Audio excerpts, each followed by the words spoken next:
Hello and welcome to the very first episode of Speak, Film, and Enter, Woo! a, a movie podcast where we give reviews of the latest movies. Sometimes we'll review older movies and lots of lists ranking our favorite movies, usually top 5 lists in any type of weird or common category that we can think of. We also like to do in-depth breakdowns of movies that we feel like merit it, and we got some other segments that we like to throw in every once in a while too. I guess you just have to watch to find out. Yeah, we do some spoiler reviews. We do some retro reviews. So we go back in time and we check out some movies from the 50s, 60s, 70s, or earlier, 80s, 90s. And we go back and dive into those and give them a really in-depth look at what makes them good, why we like them, and just review. And for those of you who are new to this, or maybe not, I am Nate. I'm Dylan. And I'm Adam. And for our very first episode, we thought it would be fun to go through the movies that we're looking forward to in 2022. When I started putting this list together, it started to get really big. And I realized I was going to have to cut some if we wanted to not have it balloon up to like 60 movies that are coming out in 2022. So we decided to kind of dial it back a little bit, and we're purely going to be focusing on March through July for this episode, which lets us get to all the stuff that's coming out that we're interested in. And also these have release dates that are pretty reliable, where a lot of the second half movies just sort of say like maybe November or 2022 sometime. Yeah. You know, something like Knives Out 2, which we don't have a release date for yet. So we'll get to that around end of July, early August. We'll have a second video like this one where we'll get to anticipated movies in the second half of the year. But unless you guys have anything else, I think we can just dive right into the first movie that comes out this weekend that has been very highly anticipated. I actually do have something else. It's cool to finally see you guys. And you guys look really cool. That's a good point. And you can tell, we don't do a lot of editing. We like to just kind of go off the cuff and whatever comes up. We've been a movie podcast purely just audio for the last 2.5 years, formerly called Movie Talk. And 3 seasons. Go look it up. Lots of fantastic episodes. We'll have a link to the podcast in the description of this video.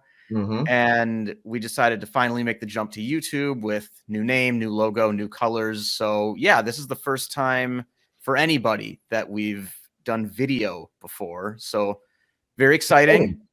Nervous maybe, but just like ripping that Band-Aid off with the podcast where it was weird to listen to myself speak for the first few episodes. I got used to that. I'm sure I'll get used to editing videos and looking at myself as well. Yeah. It's gonna be different. I had to blur my background because unfortunately life has gotten in the way of me setting up a proper studio. So just gonna have to wait. But Nate, God, those movie posters in the background, so legit. Oh, thank you. Drawing attention to them right away. I mean, then they can just be in the background for the whole rest of the show. And people will be like, oh, what's the story on those? But yeah, no, this is very exciting. And let's get right into it. So the first movie that we are excited for this month is The Batman, coming out on March 4th. Adam, I'm just going to throw up the next one before I say it, because sometimes I'm going to forget what's coming next. Sounds good. Luckily with Batman, we all knew this is coming. Yeah. Matt Reeves, Robert Pattinson, Paul Dano as the Riddler. I mean, it's another Batman movie. There's not a lot that really we need to say to sell this thing. Yeah, I will say I've heard it's definitely leans into more of the like Batman as a detective type of thing as opposed to the Batman as a superhero, protector of the city type angle. So I'm very intrigued to see that angle pursued more and just kind of little re-envisioning of Gotham. I'm very excited to see a more noir, almost like David Fincher 7 or Zodiac kind of Batman movie, because a lot of these sort of post 9/11 ones have been like more and more militaristic, lots of fighting, lots of action. He's got like tanks now, whereas before that it was a little more pared back. Like the Batmobile was a car still. Yeah. It was And a ridiculous car, but it was a car, you know. Right. I'm excited to see something different. It is really long, but I'm very excited for it. Surprisingly, I'm not a big Batman fan, but as the date has gotten closer, I'm really pumped. I'm really excited too, and we're big fans of Robert Pattinson on this podcast. So he continues his ascension, and good for him. And I mean, I've been hearing that he absolutely kills it as Bruce Wayne. So I am very excited for this movie, and it makes sense that we had to basically get this episode out before it came out, because you could argue this is probably the most anticipated movie that comes out in the next 6 months or so. Yeah, March through July. I think so. Mm-hmm. I'm also excited to see. I know we had the Christopher Nolan Batmans were the gritty version of what Batman can be, and obviously to a certain extent, the DC Snyderverse Batfleck was a little bit darker and scarier. I'm excited to see Pattinson get a little bit more real with it and be less of a superhero, but more of a figure, if that makes sense. And I feel like almost this one looks more gritty than the Nolan ones. The Nolan ones were almost polished in a way that, like, sometimes Gotham was dark and dirty, but other times, like you were saying, Nate, it's like he had like a super tank car, and it was like, you know, things just got, the scale of everything got so big, especially in the third movie. I'm excited to return to a gritty, in the streets, loner detective, you know, the Riddler as the bad guy, so it's all going to be mental stuff. Like, yeah, that's what's up. Yeah, everything's really clean in the Nolan movies, even though they do the action in more of a realistic kind of way. Yeah. Lots like suits and sharp angles, and it looks very nice. So yeah, I'm really excited for this one. All right, let's keep it going. All right. Next movie is After Yang, which I have actually already seen. Oh. From Sundance, right? This comes out tomorrow.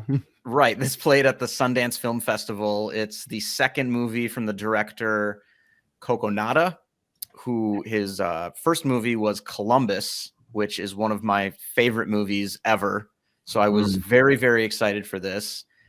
This is kind of a soft sci-fi movie in a very believable future where sort of the family robot and companion for the only child just dies. Like, it just breaks down, the battery won't recharge, they can't wake him up, and it turns into a very sort of life affirming at times, and like look at memory and AI and kind of relationships and family and all that stuff. And it stars Colin Farrell, who is also in the Batman, so he's got a big March 4th coming up here. Yeah, he's got a big year coming up. And I will not spoil it by revealing the star rating you gave it. You'll have to wait, Speak Film and Enter fans. Yeah, or you can check it out. I have all of the movies that I have listed as anticipated in a list in my Letterboxd account, which we will also provide a link to in the description of this episode if you just want to get a good idea of all the stuff. Not all of it, but even more stuff coming up beyond July. It's all in that list. And also, just the last thing I'll say about this movie, it has possibly my favorite opening credits scene in movie history. And it comes out streaming March 4th on Showtime and a limited theatrical release. So highly recommend that you check this one out. All right. Nice. Moving forward, another March 4th movie is Fresh. Yeah, this also debuted at Sundance and is going to be on Hulu on March 4th. Nice. Okay. And this one is I don't know a ton about it, but it basically seems like a woman is struggling with online dating, and she finally thinks she meets Mr. Right. And I believe he's got a sort of cannibal thing going on here. Oh, real Armie Hammer. Not played by Armie Hammer. It's actually played by Sebastian Stan, yeah.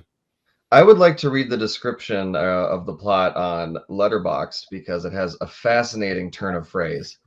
Frustrated by scrolling dating apps only to end up on lame, tedious dates, Noah takes a chance by giving her number to the awkwardly charming Steve after a, and I quote, produce section meet cute at the grocery store. Yeah. Love that description. Section meet cute. I'm in. I'm all in on that. I would like more of those in my life. I need more meet cute. Just start hanging out at the produce section. I guess that's where the meet cutes happen. That's where Yeah, so that's on Hulu starting March 4th. If you got that, you can check it out. I'm excited to see this one. It's got comedy in one of the genres too, so it looks like it might not be just a pure on like sort of gross, disturbing thriller, which helps me at least. Yeah, and if there's comedy, I'm sure there's going to be a lot of sharp commentary about today's dating world and apps and everything. So yeah, that should be good. I'm excited for this one. The next, I would say, most probably highly anticipated movie on this list is from Disney Pixar. This is Turning Red, coming out March 11th. Yeah, right. Anytime we get a Pixar movie, it's a big deal. They're one of the very few studios, I feel like, that everybody basically knows a Pixar movie is coming out and everybody watches these. So first time director on that one. I need to find her name here. Domee Shi, Domee. Shi is SHI is the last name. Thank you, Adam. Yeah. Now, do you want to tell them what this one is about? So this is a 13-year-old girl named Mai Li turns into a giant red panda whenever she gets too excited. It looks like it's set in your average school district. It's just a girl who looks like she's probably middle school aged, and dealing with the problems of adolescence and growing up and where that comes from. Yeah, I think it's set in the early 2000s as well, which is when we were in middle school. So very excited for Turning Red. Interesting. God, that's fascinating. Yeah, Pixar movie set in the early 2000s, the long ago of the early 2000s. It's gonna. They're doing so much throwback longer period pieces now to like the time when they released Finding Nemo and The Incredibles. Yeah, they're like, millennials have money now, right? They'll go to movies. Yeah, kids. They'll like this. Money. All right. Moving right along. One. Yeah. I am very excited about the outfit. Me too. I think I know why we're both excited about it. Because Mark Rylance is in it. Mark motherfucking Rylance, the people's champ, the favorite of this podcast. Oh, I've seen a long time beloved character actor. Mark Rylance. Yeah, this is I think like a one-room crime drama where he cuts hair or something, and then he's a tailor. He's a tailor, that's right. Suits, and then he lets some shady people store some stuff in one of the rooms in his office, and then one day a bunch of people show up and they want it. And it's just this old man, Mark Rylance, trying to hold down the fort. With Zoe Deutsch as well is his assistant, and I think she may have some sinister or unknown motives to him. Ooh. So I think this one sounds like a lot of fun. No, I love the cast. I mean, we already mentioned Mark Rylance and Zoe Deutsch. We also have Dylan O'Brien, who you'd probably recognize, and then Simon Russell Beale, who is a longtime theater actor, but was notably in Death of Stalin. He played Beria. And now every time I see him pop up, I'm like, oh, that guy, he's terrific. Also, Johnny Flynn, who was in Emma and The Dig, the former and Beast. Fortunately, no, not the former Timberwolves player. But Johnny Flynn's been in a lot of good movies. Beast was kind of his breakout with Jesse Buckley, a British thriller from 2018 that I really liked. Oh, yeah. Okay. He's also in Emma. We saw, and we did an episode on back in 2020 when that came out. He was Mr. Knightley. I believe he was the guy she's after, or one of the guys that's after her in that movie. One of the love interests. Yeah. One of the many in that movie. But yeah, the outfit. I'm excited for that. I'll be there just for Mark Rylance, and I hope the rest of the movie's good too. Yep. I mean, it looks like it's just an hour 45, so hoping they don't drag too much out or there's not too much extra fluff in there. So it should be good. It'll be interesting. I'm all for a good short movie. This one is a very interesting concept. I love the title of this movie. This is from A24, and A24 is getting themselves in the Multiverse game where Everything Everywhere All at Once on March 25th. It's basically a woman living her life, and a guy shows up and says, we need you to save everybody, basically. and she gets thrown into this spiral of like different versions of herself. And I think there might be some angle where she's supposed to maybe be able to channel all the different versions of herself into one. Yeah. I've specifically not looked up too many details on this one because it's A24 and I already know it's got the multiverse involved. So I don't really want to know too much else. Yeah, it's interesting that in the description of this movie, they actually use the term multiverse. Like you said, it's that is officially spread from Marvel to A24. There's no stopping it now. From Rick and Morty to Marvel to A24. Yeah. And the lead in this movie is Michelle. I'm not gonna Yeoh. Last name right. Michelle Yeoh, Yeoh. I think that's right. Notably, very well known. Maman. Yeah, you recognize her. Everything is. Yeah, she's fantastic. Yeah. So excited to see her get a little wily with how strange of a movie this appears to be. This is one of the movies I've seen the trailer for, and it looks just bonkers. Yeah, I've seen the trailer. But there's apparently Jamie Lee Curtis is in this movie. Yeah, she is. As well like she as plays some sort of like accountant or something. Jenny Slate also in the movie. It's got an interesting It's cast. got a big cast. Oh my god, this cast doesn't end. Good Lord. Well, there's infinite universes. Everybody in theory should be in this movie. Next, I think the next three I've got on here are just like big budget nonsense that I generally don't care too much about. But part of this is, public service, just letting everybody know what's coming up. Moving into April is going to be fun. I was gonna say, before we move on from the multiverse idea, just because the cast for that one is so big, imagine if Wes Anderson ever gets into multiverse stuff. Will there be? I don't know if we're ready for that. God. Will any actor be spared if Wes Anderson makes a multiverse movie? That would be unbelievable. All of Hollywood is in this in the movie. He could make a multiverse movie that just ties in all of his past movies, and because they have so many similar actors, I feel like you could actually pull it off. I think probably wouldn't be that hard. It could be like, oh, it's the Tannenbaums, and then we got sucked into the world of Steve Zissou, and it's the same actors. Anyways, moving on. Yeah. Sonic the Hedgehog into 2. April. If you liked the first one, I actually thought this was surprisingly fun. Yeah. It's just more Sonic the Hedgehog, this time with Idris Elba as Tails, I believe.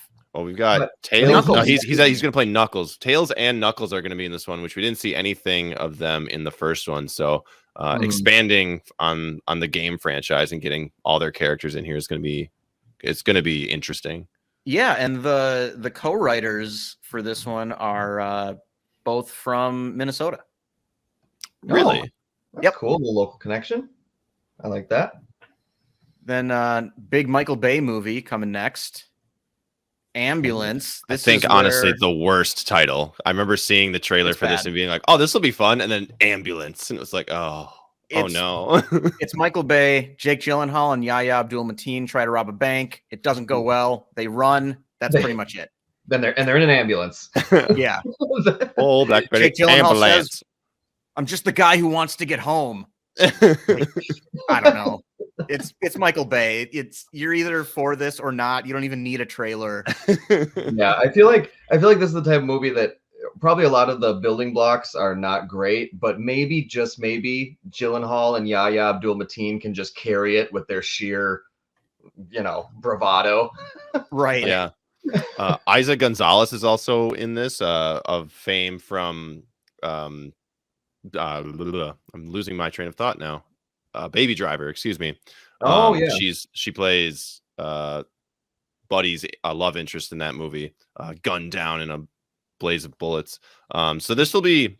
I'm expecting her to do a little action as well because it looks like she's the paramedic in the ambulance. I'm expecting this to be not good but fun.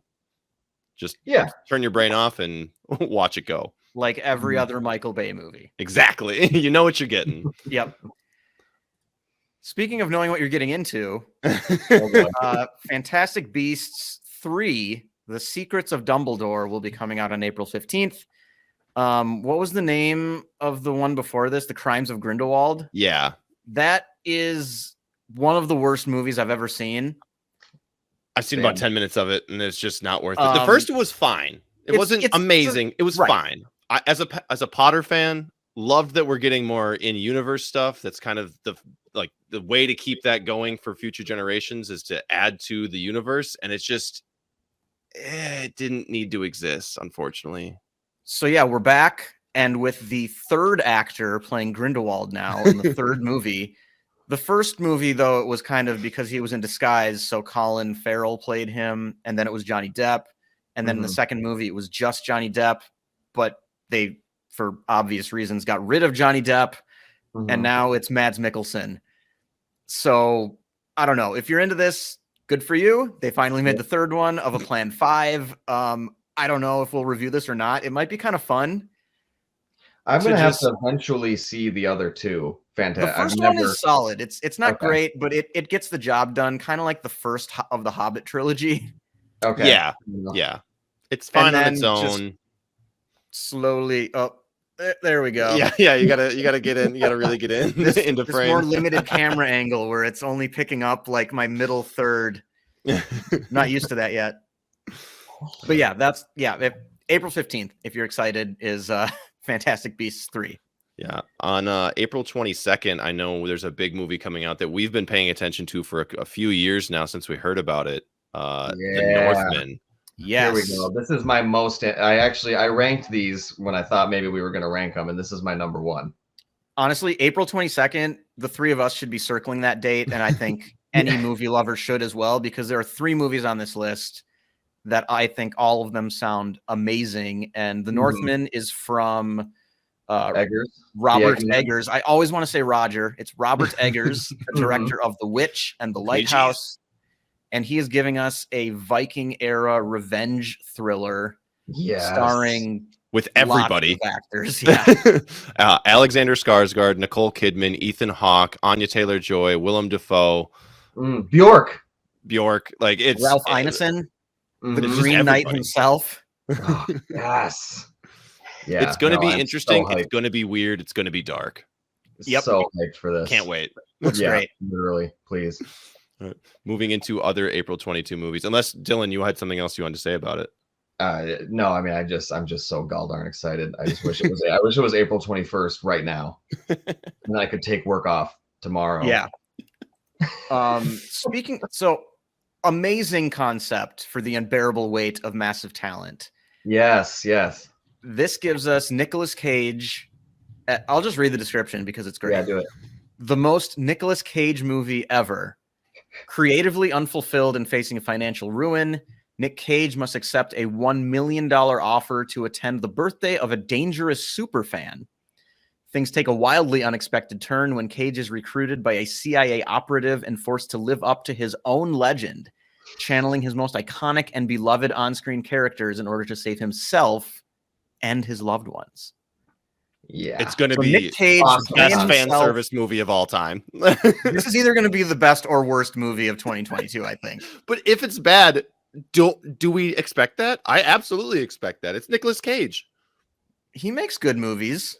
No, he does. I mean, but he's reached a point in his career where he's just. It seems like he's doing so many movies, a lot of them bad. You know, the people say it's just so he can get a paycheck, yada yada yada. And I just feel like this is such a brilliant way to just like capitalize on his public image and like flip it and twist it in a way that's just really clever. And I don't know of any other actor who could pull this off where it wouldn't feel super weird. Like this feels tailor-made for Nicolas Cage at this moment. Yeah, it just fits. It just really fits.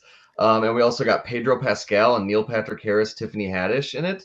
And Ike Barinholtz, who I really like. I mean, I'm very intrigued. And Nicolas Cage is one of the producers, so it kind of feels like that really fits that he's one of the producers. Yep. It kind of feels like that series we used to do of Life of an Actor, where we take a bunch of movies and make a storyline out of it.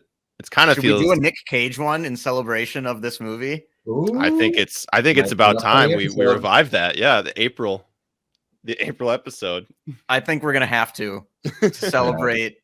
Let's mark that down. Nicolas Cage. Yeah. I'll make sure I write that down for the schedule. So then the last April 22nd movie we have coming out is my most anticipated of the year. It is Petite Maman, from excuse me, from the woman who made Portrait of a Lady on Fire. Celine Sciamma. Thank you. I was thinking and talking and typing all at the same time. Yeah. Not getting to me. I'm really excited for this. This is only like a nice, like small, like hour and 15 minutes or something like that. 72 minutes. Tell them the concept.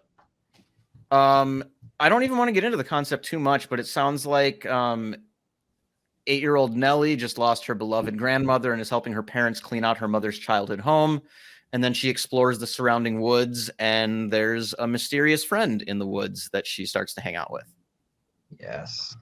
And yeah, I mean, Portrait of a Lady on Fire, we all loved it. I think all three of us have it as a 5-star movie. Mm-hmm. Yeah, absolutely. Yeah. Adam had it as his best movie of the 2010s. I did. I also saw a lot less movies than you guys, but you saw the big ones. That's not the point. I saw the good ones. The good ones made the list. Yeah. Yeah. So yeah, very excited for that one. That's going to be a very big day here at Speak Film and Enter. Oh yeah. Yeah. And then moving into May, the first Marvel movie of the new year, Doctor Strange and the Multiverse of Madness. I haven't watched the trailer for this, although the teaser I believe dropped a couple weeks ago. From what I've been told and what the internet says, it's going to be absolutely bonkers. It was also they played a sort of trailer as the post-credit scene for Spider-Man No Way Home. Yeah, that was one of the weirdest post-credit scenes of all the Marvel ones, because it was just like, is it just a commercial? And I was like, okay, why don't you put this at the beginning of the movie or before the movie? Yeah, why wasn't this a full preview? But this sounds like we're gonna see. I mean, like Hugh Jackman and Patrick Stewart are rumored to be in this. Like, just I mean, multiverse and like an evil Doctor Strange was in the trailer. This is gonna be bonkers. I'm very excited for it.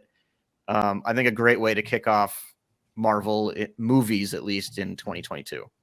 I'm excited for it. I'm a little worried that they're leaning into the multiverse concept a little too much, and it'll get stale quicker the more they do it. So I hope they can keep it fresh with this one and not just run it straight into the ground.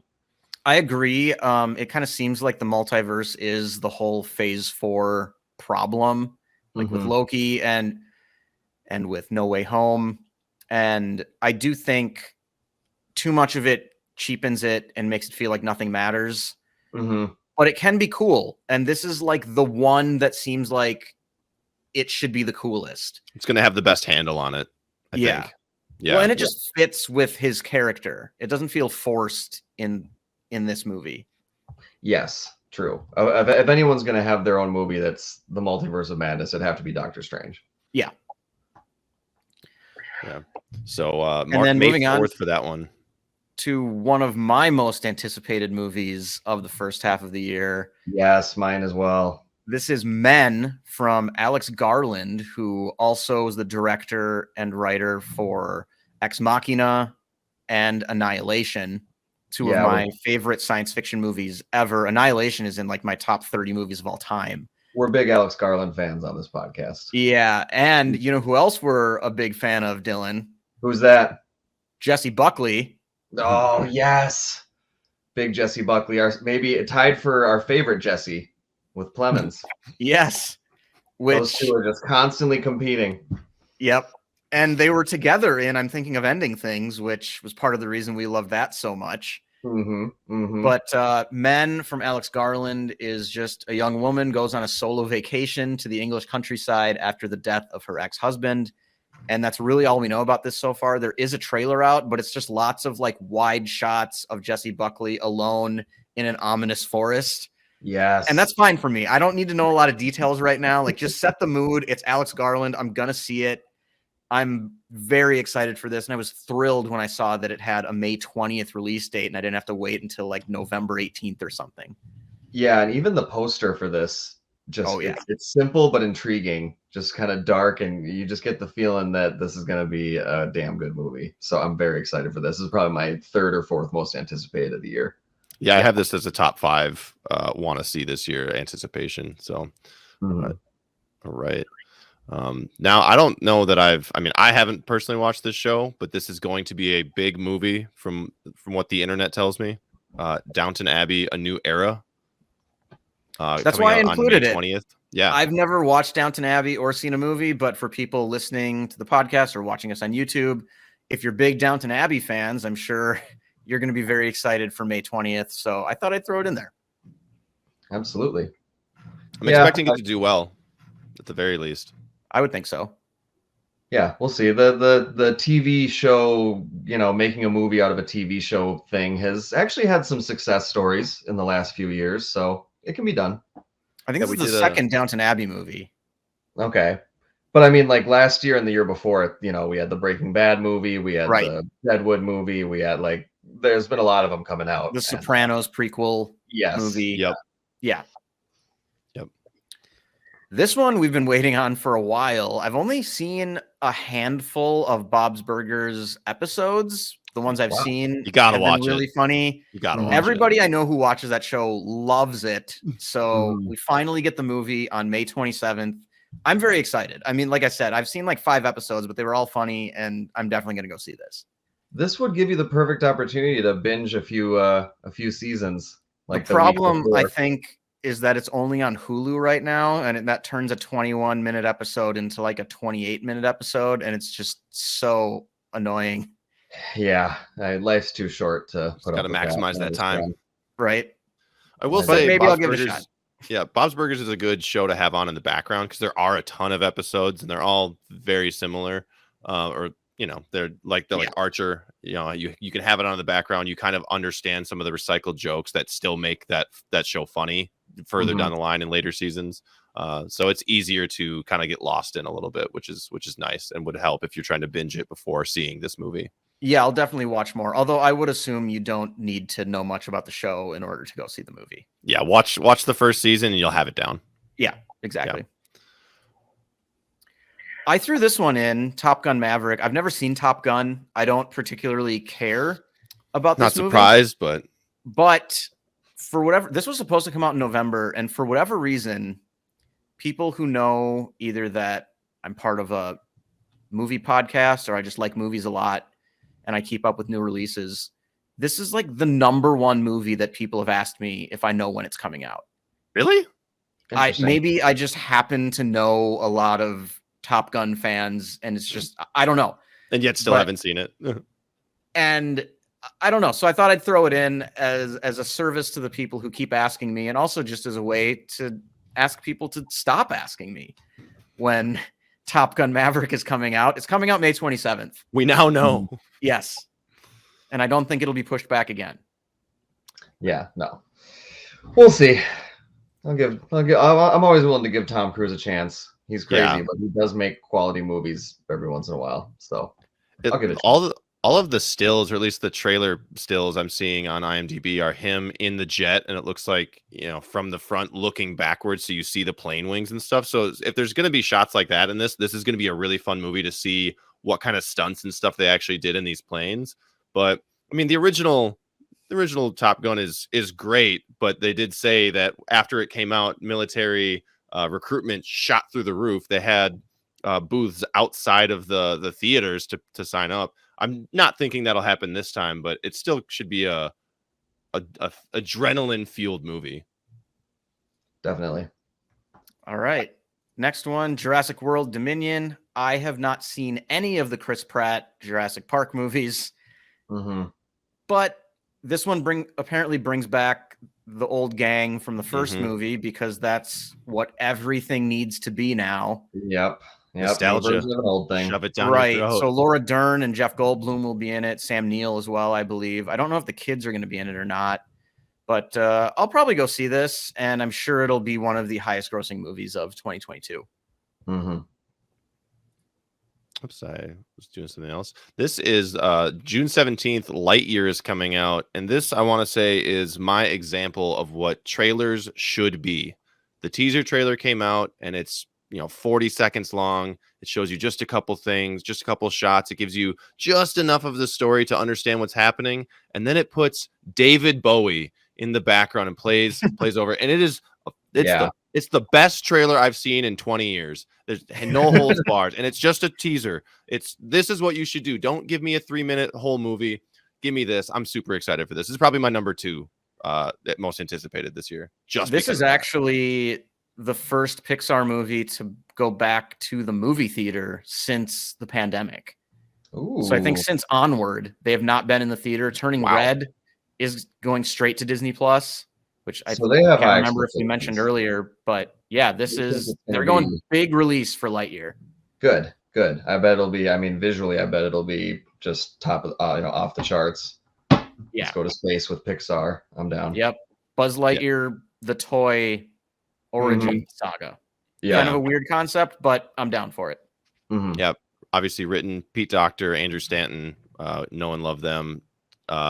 Chris Evans is going to play Buzz Lightyear. Sounded like you said no one loved them.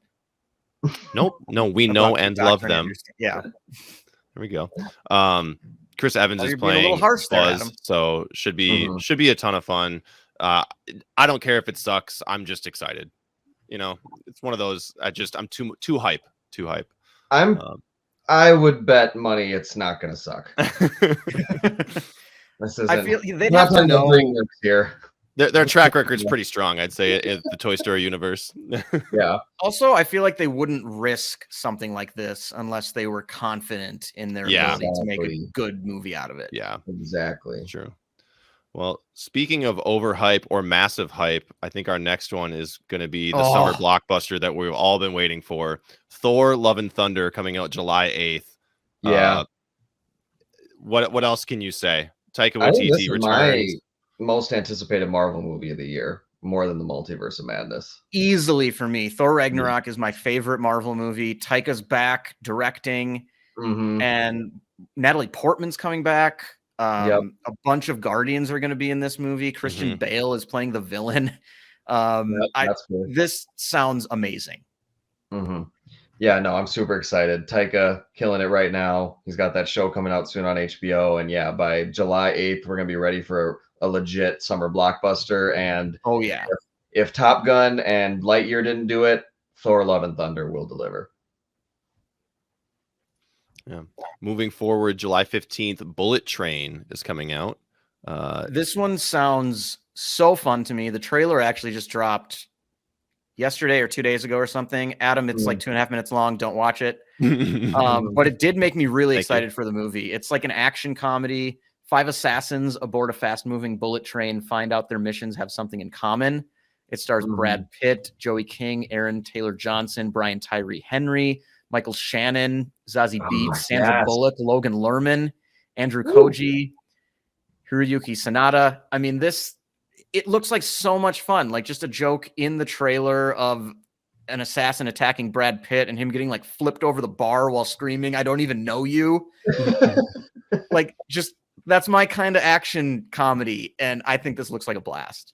Yeah, I definitely think it should be able to straddle the line between action, comedy, a modern, just really fun movie. It's probably going to be, visually enjoyable too, stylish.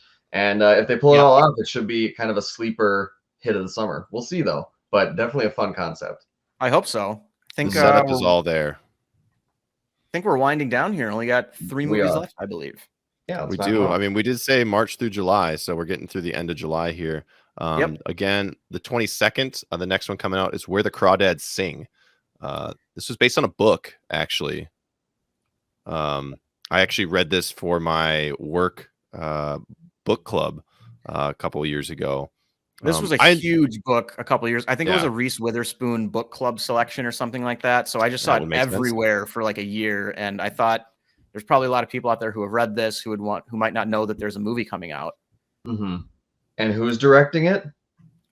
This is Olivia Newman is directing this. Let me see. I'm pulling her up on IMDb real fast. She hasn't done too much. Maybe not TV. I don't know if she's done as much for movies though. No, not a whole lot. Only directed 9 total things. I thought Reese like a lot of TV. TV. Directing it. I thought Reese Witherspoon was directing it. She's just producing it.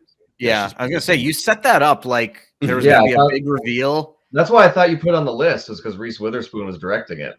I put it on the list because we made it only like 5 months, so I just put everything on the list. Okay. I think the big draw here is David Strathairn is starring here, and Yeah. what is he in that's bad? You know, I'm excited. I didn't absolutely love the book. I thought it was all right. I hope the ending is what the thing they switch here, at least like improve upon. But I'm excited to see where it goes and how they do it. All right. And then that brings us to another one of the most anticipated movies for me, and that is Jordan Peele's third movie, Nope, which has a trailer out, which I've seen. It doesn't really give away much of the plot, and I don't even really want to know much of the plot. There's no synopsis for it online. Yeah, the poster is intriguing. Yeah, a little like cloud. Looks like we're getting extraterrestrial Jordan Peele, and I'm down for it. Yeah, the IMDb tag just says the residents of a lonely gulch in inland California bear witness to an uncanny and chilling discovery. So anything is on the table. Yeah, Jordan Peele, pushing a lot of boundaries creatively lately. Obviously, Get Out and Us, and if he's gonna keep it with the weird sci-fi stuff and get into some alien stuff, I am 100% down for that. I will be also reuniting with Daniel Kaluuya, and Steven Yeun is in this as well. This should be great, and I like that they haven't given us too much on this. Yeah, this is one where honestly, when the full trailer, as it gets closer, I'll probably avoid trailers. Yeah, for this one. Less is always more going into potentially weird things. You just got to let yourself go. All right. So our final movie, our final anticipated movie from March through July of this year is The Gray Man. Indeed. From the Russo brothers. Yeah, from the Russo brothers on Netflix. It doesn't have a specific date yet, but they have announced it'll come out in July. And Netflix pumped a ton of money into this. It's a CIA spy thriller starring Ryan Gosling, Chris Evans, and Ana de Armas from the Russo brothers. And I think it's kind of them going for their own franchise that's kind of Bond-ish. So we'll see. It's nice that it'll come out on Netflix. I will absolutely be checking this one out. I see that Billy Bob Thornton is in this movie as well. Very intriguing. Yep. Yeah, no, I'm excited. I hadn't heard about this at all until you put it on this list, so I looked into it, and it's intriguing. I mean, Gosling and Chris Evans, spy thriller. If it's done seriously, unlike that, some of the other kind of lower action movies that have come out on Netflix lately, I would say Six Underground and Red Notice, both of which I hated. I hope this is a much more serious spy espionage. Thriller. I can't imagine the Russo brothers being involved with a movie with this big of a budget and Ryan Gosling and Chris Evans and not giving it their all. Yeah. Yeah. I hope it's more substance over style. Yeah. I hope it's more Bond meets. Let me down lately. Yeah. I hope it's more Bond meets like Jason Bourne with a little bit more like story through it versus just action. But it's funny you mentioned Red Notice, Dylan, because according to the IMDb trivia page, this movie's $200 million budget as of 2021 makes it the most expensive Netflix original, tied with Red Notice. So hopefully this is the good balance. A lot more for their money. The bad balance. Yeah. I really hope there's a better return on investment.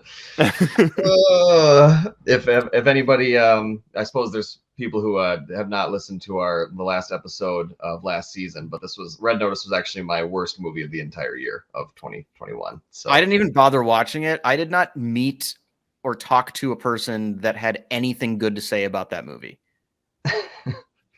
Yeah, with the star powers, that was just such a letdown. So, but no, Russo brothers, great cast. Like you said, Adam, if they can kind of get in that Bourne Identity vein with a little bit of Bond in there, why not? That should be fun. That wraps up our anticipated movies from March through July, and the first episode of Speak, Film, and Enter on YouTube. It's in the books, boys. We're doing it. I think went maybe a little longer than we had hoped for, but you know what? We're still working the kinks out. We'll figure out how to tighten it up a little bit as we proceed. Remember there's going to be lots of episodes coming up. as seen as we have the Batman. Yes. Right around the corner. And yeah, we have some other ideas for some episodes this month. And I believe we'll be getting back to, at the end of this month, we'll do our monthly roundup, which we didn't do one for February because we were in transition. But yeah, it should be a good month. I'm excited. I'm excited to make the jump. Yeah, and remember to like the video, subscribe to our YouTube channel, hit the bell so that you know when we have new episodes coming. Yeah. And then we will also link to our sort of older episodes in the description. If you're discovering us on YouTube, we've got 3 years worth of backlogged podcast episodes out there. So we encourage you to go check that out as well and follow us on Spotify or Apple Podcasts or wherever you get your podcasts. And in case you don't know, we like to end our episodes with a movie quote. We don't give away the movie, but we just think there's so many great quotes out there in the world of movies, and we like to give them their due diligence. So if there's nothing left that you guys would like to say, I'm going to put a wrap on the show. Take it away. Dreams make good stories, but everything important happens when we're awake.